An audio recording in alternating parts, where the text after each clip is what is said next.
Next అండి, రేపే తిరుమలకు పవన్ 3 రోజుల ఆలయాల్లో మద్దతు పూజలు. ఎస్, రేపు మధ్యాహ్నం తిరుమల చేరుకుంటారు పవన్ కళ్యాణ్ గారు, ఉప ముఖ్యమంత్రి. ఏదైతే ప్రాయశ్చిత్త దీక్షని విరమించే దానికోసం ఆయన వెళుతున్నారు. ఆ సందర్భంగా కింద నుంచి పైకి, కొండపైకి నడిచి వెళ్ళాలి అనేటువంటి భావనతో ఉన్నారు.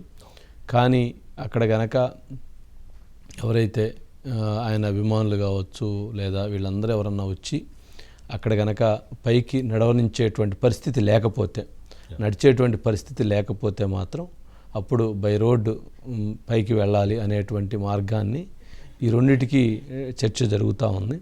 అయితే పవన్ కళ్యాణ్ గారు మాత్రం నడిచి ఎక్కాలి అనేటువంటి దాంట్లో ఉన్నారు. కానీ ఆయన నడిచి ఎక్కాలి అని అనుకుంటే అక్కడ మనం చూస్తే పైకి భక్తులు చాలామంది వెళ్తారు. ఆయన నడిచి వెళ్ళాలి అంటే ఇప్పుడు మరి ఆ భక్తులందరికీ ఇబ్బంది కలిగేటువంటి అంశం. మరి ఆ భక్తులందరికీ ఇబ్బంది కలుగుతుంది అనేటువంటి ఉద్దేశంతో ఇప్పటికే ఆయనకి సన్నిహితులు కూడా మీరు వీలున్నంత వరకు బై రోడ్డు వెళితే మంచిది అనేటువంటి అభిప్రాయాన్ని వ్యక్తం చేశారు. కానీ మరి రేపు అక్కడ ఉన్నటువంటి పరిస్థితిని బట్టి ఆ నిర్ణయం తీసుకునే అవకాశం ఉంది. రేపు వెళతారు, ఎల్లుండు దీక్ష విరమిస్తారు, స్వామివారిని దర్శనం చేసుకుంటారు. అదేవిధంగా 3వ తారీఖు కింద వారాహి యాత్ర పైన, వారాహి వాహనం పైన వారు తిరుపతిలో ఒక బహిరంగ సభని నిర్వహించబోతున్నారు.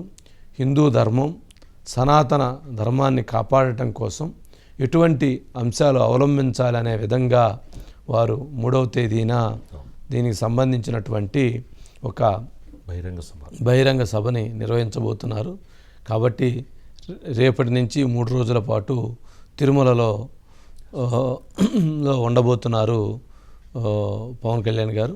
మరి ఈ సందర్భంగా చాలామంది ఇప్పటికే వారికి సంబంధించినటువంటి జనసేన పార్టీ వారు కావచ్చు, ఆయన అభిమానులు కావచ్చు, వీర మహిళలు కావచ్చు, చాలామంది ఇప్పటికే పూజలు నిర్వహిస్తున్నారు. అదేవిధంగా హోమాలు నిర్వహిస్తున్నారు. అదేవిధంగా భజన కార్యక్రమాలు నిర్వహిస్తున్నారు.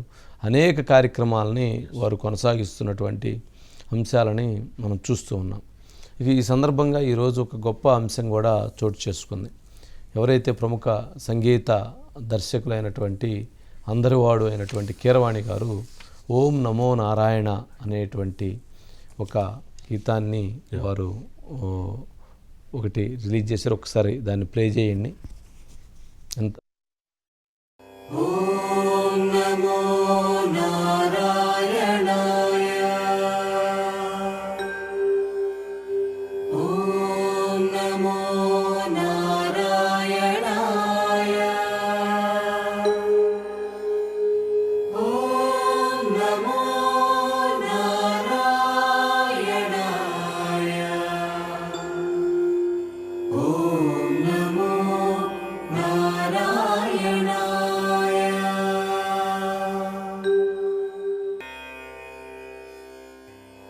ఓం నమో నారాయణాయ,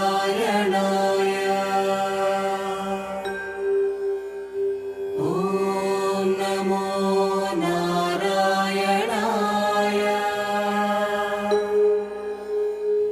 ఓం నమో నారాయణాయ, ఓం నమో నారాయణాయ.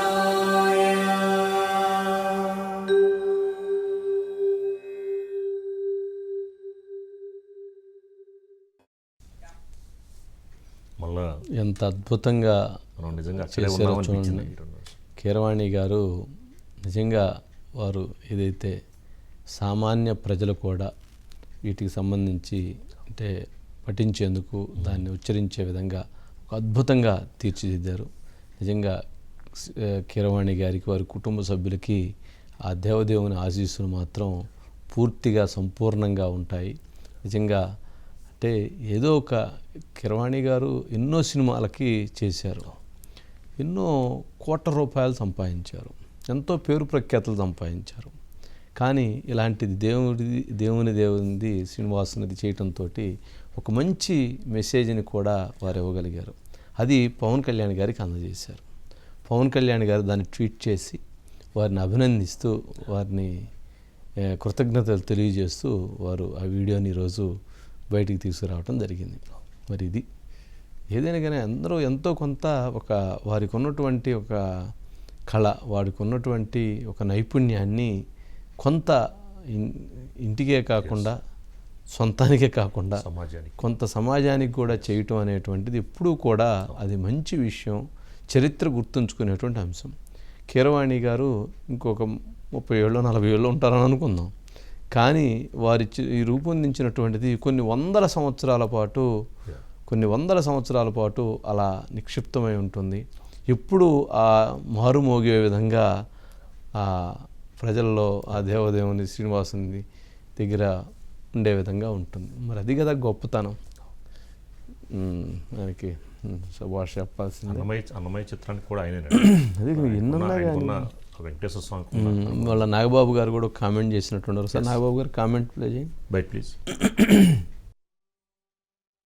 రియల్ సెక్యులర్ ఎవరంటే పవన్ కళ్యాణ్ గారు. లేకపోతే ఆయన అన్ని మతాలతోటి సఖ్యంగా సయోధ్యగా ఉంటారు.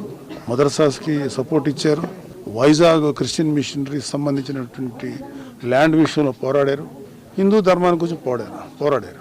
ఈ సనాతన ధర్మానికి అవమానం కలిగించే వాళ్ళ గురించే మాట్లాడారు తప్ప నిజంగా చెప్పాలంటే మన దేశంలో యూజువల్గా ఒక మతాన్ని ఇంకో మతం ఇప్పుడు గౌరవించుకుని బతుకుతున్నాం. నిర్లక్ష్యం చేయబడినటువంటి హిందూ మతానికి ఇప్పుడు నేను చర్చికి వెళ్ళాను ఎలక్షన్ టైంలో. నాకు అక్కడ అలాగే మసీద్కి వెళ్ళాను ఎలక్షన్స్. వాళ్ళు ఫాలో అయ్యాం. ఆచారం ప్రకారం నేను ఫాలో అయ్యాను. డిక్లరేషన్ సంతకం పెట్టడం అనేది చేసేసి ఉంటే గొడవ ఉండదు కదా.